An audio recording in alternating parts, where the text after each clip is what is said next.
This is my 8/6/2025 follow-up number 2, because it's gonna. Yeah, I just have to say it because I just got up again. I went to sleep. I got up at early and 5:20. I made my first 8/6/2025 follow-up to my journal, and I ate some food. I ate some broccoli and sour cream, uncooked broccoli. I dipped it in sour cream and ate that. And then I microwaved some potatoes and put sour cream and butter on those potatoes and ate that. And I ate a piece of cheese like I like to do with my peppers, which is my cure for all diseases. All diseases. But anyway, so after I ate, it was still nice and cool. It wasn't as cold, so I took off my sweater. I mean my sweatshirt, and with a full belly, I went to sleep. And now it's already past 1 o'clock in the afternoon. I had a good sleep. And plus it was good for me because, my body was sore from working harder than I normally do. And physically, pulling weeds and stuff like that. But, okay, so, I mean, as I was going to sleep, I listened to some stuff, because I've been listening on YouTube to, I remember when Edward Snowden, he exposed, according to that General Hayden, who I think President Bush #2 put in charge of the National Security Agency. He developed a National Security Agency and then put him in charge of it. I'm pretty sure George W. Bush, the second Bush president, the son of the first Bush president, he started that. And I think Obama was in office when Snowden released these top secret information on how the government was, spying on everybody. And anyway, one of the things is, I listened to this General Hayden, which I didn't really pay much attention. Look, I don't pay a whole lot of attention to some stuff. Sometimes it doesn't really directly affect my life. But as things happen over time, you can stitch together your memories and get a new understanding about the past. And that's what I have done. And it can become the impetus for a person like me to say something, because I know what's going on from first-hand experience. Okay, I know there's a lot of people that are ignorant. Kind of like one of the things that made me kind of somewhat really angry, is that when I was serving in the military during the Gulf War, and okay, there was a certain amount of pride, me serving my country. All right, and I had written that letter back to Mysterious Heirs, who wrote me, and my chaplain told me to take it to the media place. Like, I don't know if he called them up, and they put my stuff in there, in the Bird Farm News, and I don't know. I got a little bit of acclamation or whatever you call it for it, But the thing is, I kind of became friends with some of those guys too, and anyway, they gave me a couple of tapes of our power, like, because they were in the media department. From they did the photography and put out I don't know what you maybe call from the propaganda department. Well, I was kind of proud of it, man. They had the F, I think they were F-16s. I don't know what we're up to now, but I can't remember F-16 or F-18. But it seems like they were F-16s. The fighter jets. Anyway, and I had a lot of video on them of those screaming machines, going off and I used to go up to the Vultures Row and watch them taking off. And during the Gulf War, man, they were coming and going. I had to wear earplugs to go to sleep. Like, a little bit of time I had to go to sleep. Yeah, I had wearing earplugs because I was only one deck below the hangar bay. And they come in and hit that deck, and another one come and be taken right on off. Yeah, and they're loaded, man, with firepower. Missiles. Pretty sure they get missiles. If they don't got missiles, I don't know what they're doing flying around then. No, these are fighter jets. And our flight deck, could park like 60 of them. We had 2 post offices, 2 cafeterias on the USS John F. Kennedy aircraft carrier.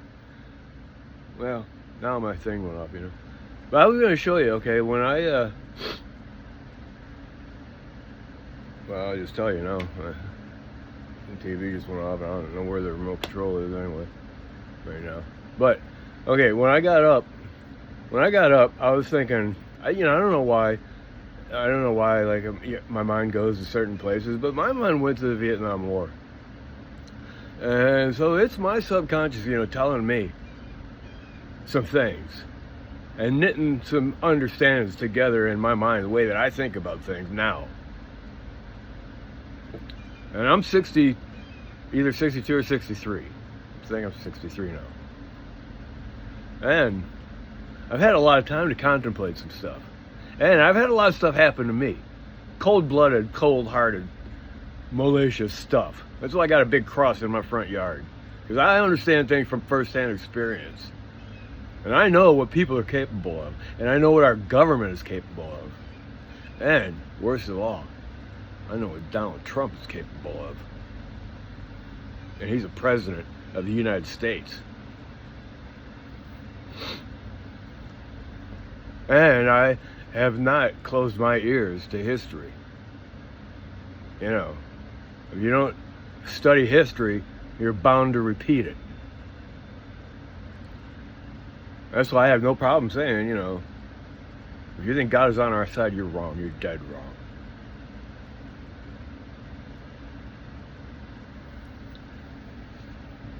Pull your head out of your ass. You're delusional. You don't know shit. Look, man. Some things will crack your heart wide open, like when you gotta pull your dog out of sewage, shot through the leg, or when you gotta do an autopsy on your dog because he was bludgeoned in the head with a hatchet, and then fed poisoned coffee grounds.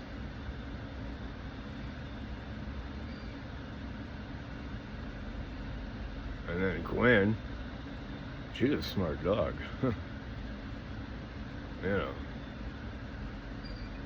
She knew some stuff. That's why they killed her. And you know what? Okay, and Charlie Maximus, yeah, he was poisoned too. And that's why before he died, he stretched himself out like that. And it wasn't because he was dying naturally. He was too young to die anyway. And he died from my sin.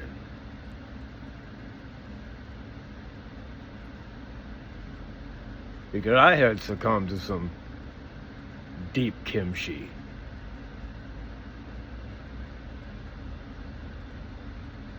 but through all my assessments and analyzation of things, I come out with clarity. Some things you can only understand after the fact, you know. That's kind of really the way it's always been with me. You know, even in like conversations, a lot of times I would think to myself what I should have said. Well, one thing I learned is I did that one on family wisdom. My grandma told me that her dad told her, if you don't know what to say, don't say anything at all.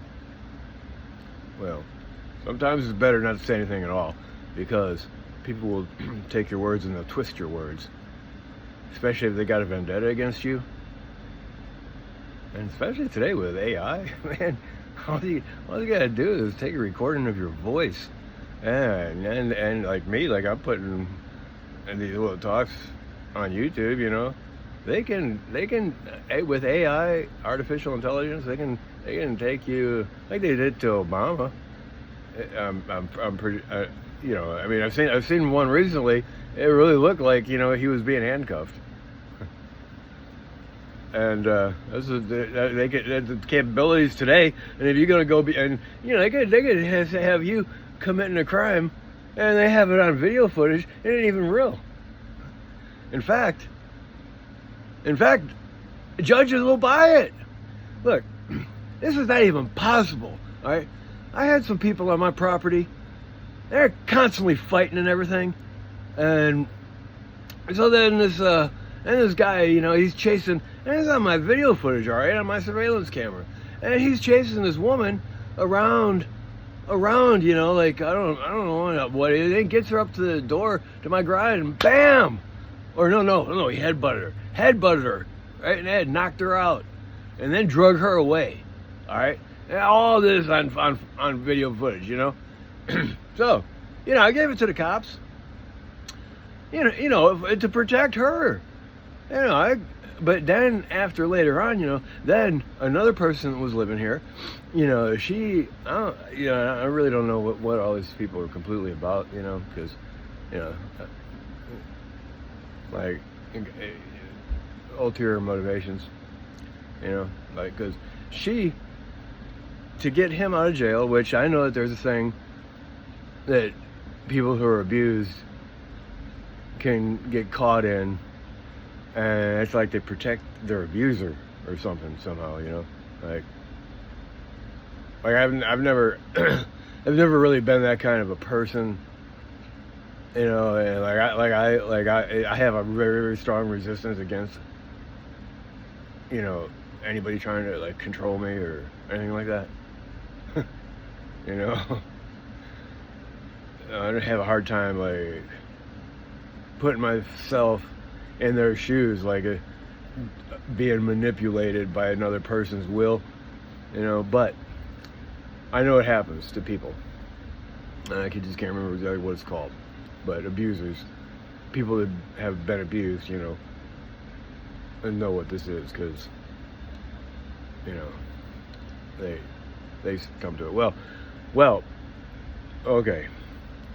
So there's other woman that was living here, and she know how to like look everything up, like, you know, with Freedom of Information Act, you know, you can look up court documents and all that, and well, she knew how to do it, like. She knew how to get them, you know. You know, you gotta you gotta jump through some hoops, but if you know how to do it, you know, you can get information. Well, she showed me that this woman who I was protecting from this other guy who knocked her out and drug her away, and said to his other ex, you know, after they put her in the car, that he was just gonna kill her and dump her body somewhere. All right. Well. Because that's what she told me. After they didn't kill her, you know, or he didn't kill her and dump her body, you know. He heard the she heard the conversation. Like I can't remember all the details, but she told me. Well, anyway, the point is, this other girl told me how she wrote the judge a letter okay, stating that I had doctored the footage of the video footage of that incident, that I doctored it, which is an impossibility. You can't doctor, at least I can't, you can't doctor the stuff that your surveillance detector records. You know, it's not like you can doctor it. I don't even have any methods or anything anyway, and this is AI wasn't even out then. Anyway, it's not a possibility, okay? As far as I'm concerned. And it's not a possibility for me. I did not doctor any footage. She wrote the judge. She said, I doctored the footage, and I rehearsed. That's what they say. I can't remember what the word is, but they, like when there's custody disputes and stuff like that, and they bring in evidence from the children or something, you know, it's like a coach. Okay, it's coaching, you know. Like, you're not supposed to, like, coach a child on what to say and stuff like that, you know. It's a really bad thing because the damage it does to a human being when you're a child, and to be drug into this kind of stuff. But it happens. Some people ain't sensitive to it. Okay, Donald Trump is the kind of person. He would definitely, he'd coach anybody. You know, he dismissed, you know, his child Tiffany because she dated a Democrat. And Donald Trump even used to be Democrat. Okay. You know, now he's Republican because he's a politician. But anyway, you know, so he disowned her. Anyway, I don't want to go into all that. I'm just saying, children are sensitive. And they will bear the scars for the rest of their life over things that happened to them as a child. Well, I bear in my life my scars too. But the resilience of humanity is embedded in us. This thing called resilience, and we are resilient. And even after we suffer atrocity, we can rise from the ashes. And I hope that if I have said anything to you, my grandchildren, it would be beneficial, that you will understand your inner resilience. And that's why I have tried to say, you know, stay grounded and, you know, develop your inspiration, your grounding, your differentiation as you develop internally, you know, and then, you know, well, there's integrate. You know, differentiate and integrate, because those are the two processes that we experience in life growing up. Differentiation and integration in society, and the pieces within each one of us. You know what it is. All right. Well, okay. I don't know why. When I woke up, I was coming out of the recollection of the Vietnam. I was just a very, very little kid when Vietnam was going on, and Donald Trump was a draft dodger,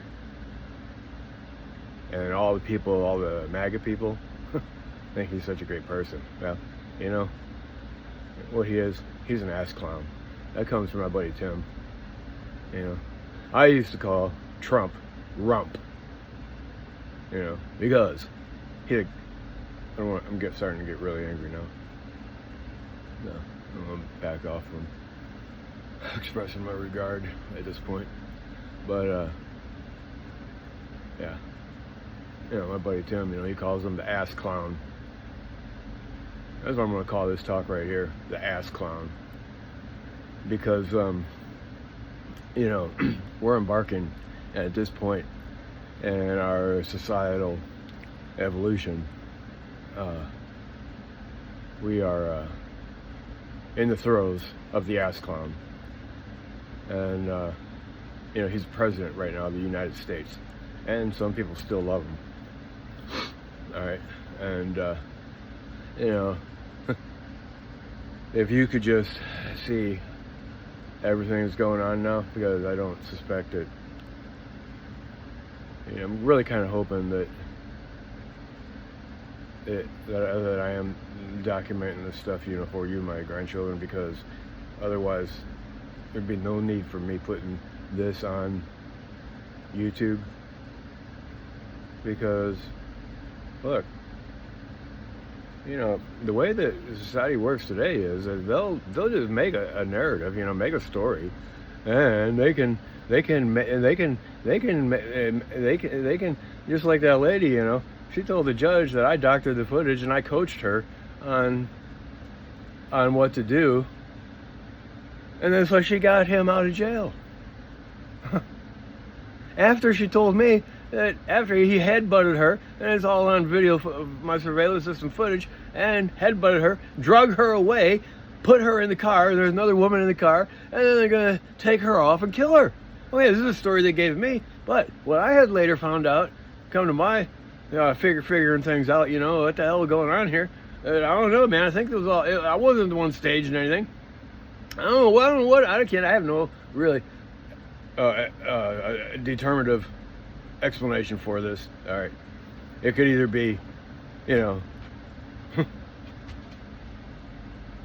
a natural phenomena that happens to people that are abused, or it was a con job. I don't know. But I have so much stuff going on in my life that I wouldn't put it past anybody. It could have been a con job, you know. Anyway, I don't know. But I do know that things that irritate me are like now with my YouTube. Okay, when I when I couldn't find my I don't have any more my favorites, right? Well, that is following when I can't remember the sequence of things actually, but I had reported, like, associated to my name, I've seen some stuff on there that when I did a search on my name, this other stuff came up that had nothing to do with me. Like, you know, like I'm not in that.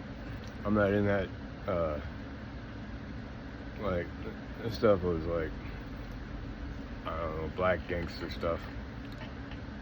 You know, like that. I'm not into that. Yet when I did a search on my name, some of that stuff come up, and I know that you know, like I've studied you know, hard all my life. I mean, I always wanted to help people growing up because I've seen people get hurt, and so, you know, and I couldn't help, and then out of that was the fertilization for a certain spirit, you know, that I maintain, kind of a no bullshit attitude, and I'll take you down. You know, if I see you hurting somebody, I'm gonna take you down. And it's a ardency of spirit.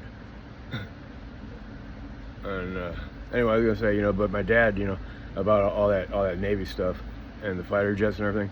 Okay, I gave him a copy of that tape, you know, and he used to like the races, because, you know, he had a stock car and he used to race it, you know, and you know, he told me that, you know, he seen a tire come off of a car one time and went rolling really fast and hit somebody and killed him, you know.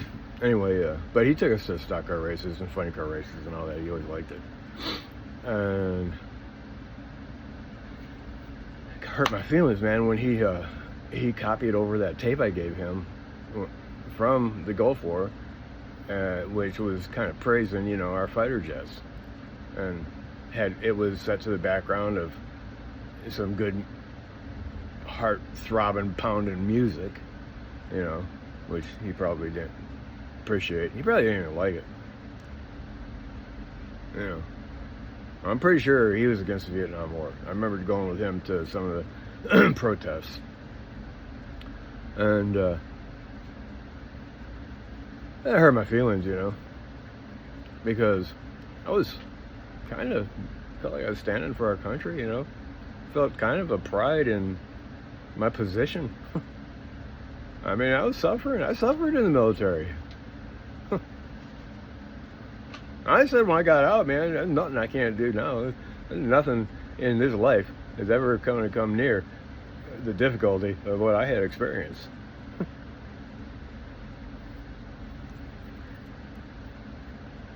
You know.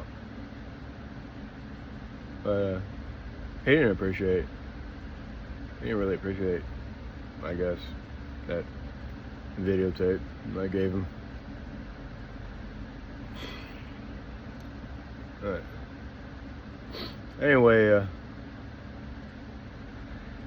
I say these things, you know, they coagulate in my thinking, and so I mean, I'm just saying, you know, at this point, at this juncture in my life, I understand now, you know, how a person can be blackmailed, or how a person, a good person, can be framed, you know, and that people would like nothing more than to frame a good person and say, yeah, this person was fronting. Again, this is what our president of the United States, Donald Trump, this is what he is an expert in. Okay? And that's why it's like a knife in my gut, and it just cranks in me and turns, and produces pain at the knowledge that this is actually real, and the capabilities of what diabolical people can do. And that's a word that my buddy Tim used in his correspondence to me. And he sent me another message too. I sent him a message, and then he sent me also another message, because he said, you know, in the message that I think I read on my last one, that you know, what was at stake here is freedom. I wrote him back and I said, I don't see it that way. I don't see that freedom's at stake. I said, I think we've already lost our freedom, and now we're about to be buried in deep kimchi. Of course, I told him, you know, your point is well taken. I'm just, you know, using semantics to make a deeper point, you know. No, man. And this is what Edward Snowden brought out. Okay, that our government, you know, they can see everything, and they got tickers. It'll flag everything. And any kind of person that says a certain word, says anything, okay, they got it at their fingertips. And with the computer stuff today, the quantum servers, you know, and AI, artificial intelligence today, and with the ability to manipulate data and make things that are not real appear real, with gaslighting, you know. Look, with optics today, they can make things, like you can be looking like in a mirror, a piece of glass or something like that, you know. They can actually put an image on that, and then or you know, like with optics and stuff, they like you know, like a long time ago, man, there was a magician that made the Statue of Liberty disappear, okay? And they have the technology like to cloak a jet, okay, so that it can't be seen. Like you actually see what's on the other side of a jet on the front of the jet, okay? And then that's what you see, and you don't see the jet, okay? Cloaking and all this kind of stuff. And this comes from Sun Tzu, okay? Deception. Deception is what is required to win a war, to win battle. You got to deceive your opponent. Okay? And Donald Trump is an expert in deception. Okay? If anything else, he is the king of bullshit. He is the epitome, the quintessential example of a liar, because he's a liar. And to think that he's got such a big following that people actually looking up to him, Jesus Christ, man. If I see, that's why I'm thinking about putting something in the front of my mark. Pull your head out of your ass if you think that Donald Trump is on your side. He's not. He's a god dang evil person.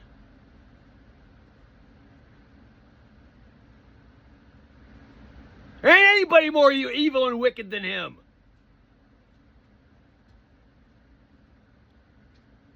can't believe that people are so stupid that they believe anything he says. He's exposing himself right now. He's a delusional person.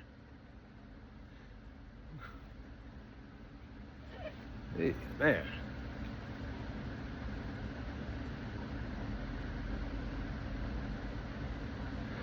But look, he will like use the full power of the NSA or whatever, all right, to say anything he wants to be true, and then what he says becomes the reality, not actual reality. And in that way, through deception, he gets his way. I don't know what he is. If he's a puppet, of the military industrial complex or whatever the hell, okay?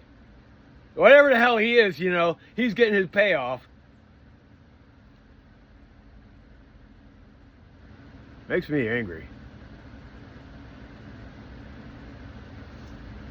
But I know a person like me who voices what I know to be true by experience written in blood. I was bamboozled. And it drove me to push a knife into my neck, try to kill myself.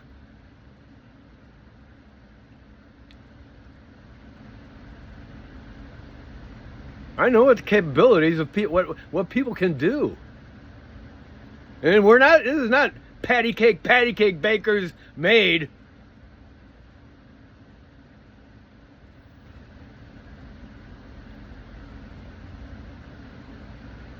And I did some talks a little while ago about punishments. Some of the most brutal punishments, and what has been done in our human societies. And it is not. It's heart-wrenching and sickening. And the suffering, it'd be so extreme that there is no way you could ever convince me that there's God in heaven. After what I've seen and what I know. I mean, unless if, okay, I don't know what this show is all about, but this show called life. But, maybe the pain we bear and the suffering we bear and the injustices we bear, and maybe it is because, maybe the reality, just like C.S. Lewis said to a kid who said he didn't believe in God when his mom died. And C.S. Lewis told him that these are shadowlands. Real life hasn't begun yet.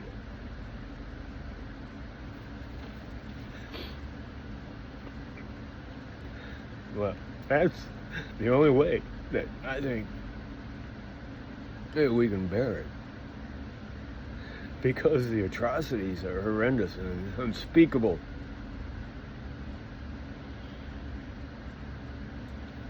Well,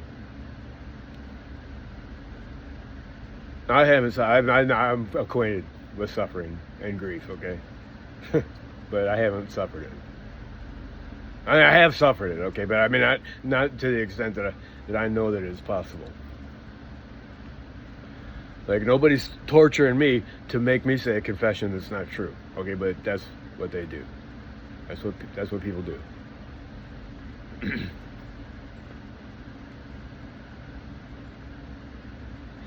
All right, before I go, I was thinking about Mosquito Coast. There's a movie with Harrison Ford, and a long time ago. I don't know why I was thinking about it today when I got up, but I was, because he what that movie was about with Harrison Ford, called Mosquito Coast. He took his kids out to an island and stuff like that. Trying to escape. This stuff that he felt was going on, and, people are trying to say he's a little bit crazy or something, that some people don't believe, the whistleblowers, or they don't believe, stuff. Like Edward Snowden, all right, I believe him now. And since I've been not reading, but watching him talk and everything, listen more to what he has to say. And all that kind of stuff. But it's a bad, hard life. I still do try my best to believe and have hope. You know, believe in a good God and have hope. But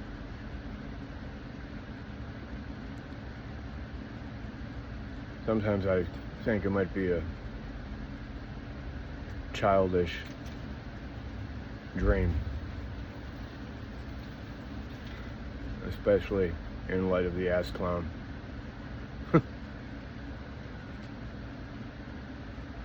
And I'm not unpatriotic, but I served in a war.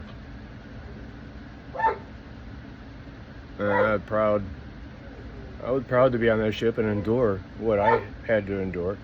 And not like actually being on the battlefield, but I worked my ass off, I can tell you that. And they did some stuff to me that made me think the way I do.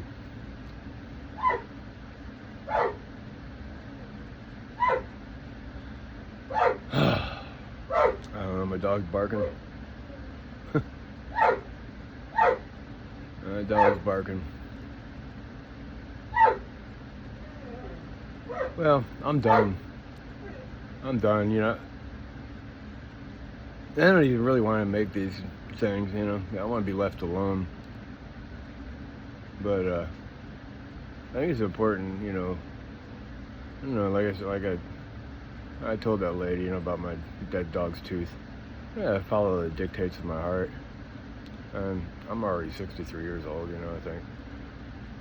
I'm ready to die. Ain't nobody gonna... I'm done, you know, I'm just done. But as long as I got a life and enough of liberty to help you, I will. Okay? Even if it costs me my life. Okay? Because that's the way I am. Alright, bye.